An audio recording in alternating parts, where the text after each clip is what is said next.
The next topic I want to talk about is the idea of scope. And we've seen a lot of different curly braces, and I've talked about, for example, with our if statements, how this is one unit of code that'll be executed if the condition is true.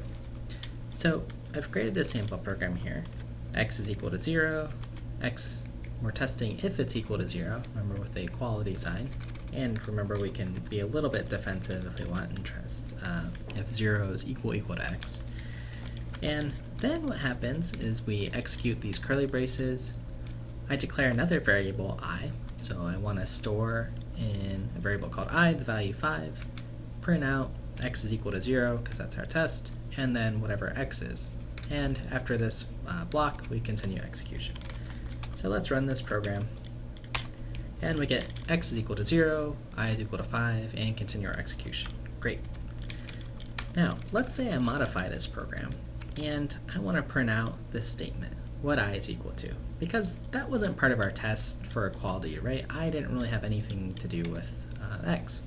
I just put it in there, and I'm refactoring my program to always print out what I is, in this case. So let's run it. And let's compile the program.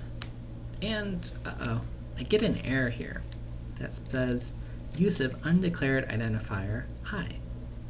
But I did declare a variable I, right? Let's take another look. So I declare a variable I here, but it's within the scope of this block. And what happens in C++ and many other programming languages is that once we reach the end of this block at line 9, I is now out of scope.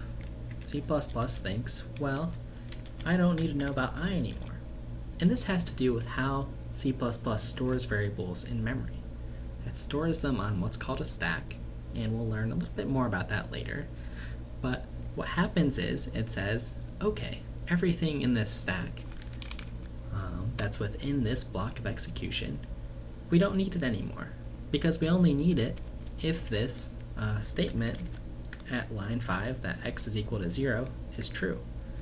So for performance reasons, we get rid of this stack, and we have more memory in our programs we can use for other reasons.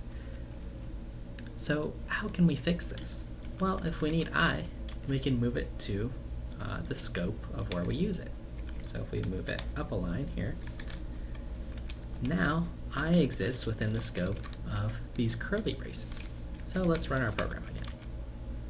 We compiled it successfully. We'll run it, and again we can see I is equal to 5. Now, something worth noting is that in our program, we can increase the scope of both of these variables and make them what's called global by putting them outside of the main. Here, this means that they're outside of these curly braces, so they have a higher scope. And this is the case for global variables that are declared outside of the main. So let's run our program. We compiled it, run it, and it still runs successfully. Now, global variables will be important to know about when we talk about functions, which is the next unit, and maybe if we want to reuse their values across a program. However, for this program, we like to keep things local, and in fact, as a practice, I like to define variables right before I use them. For readability, that way, if we imagine this program is thousands of lines long, I can find where I declared I close to where I use I. That's sort of a nice practice to have.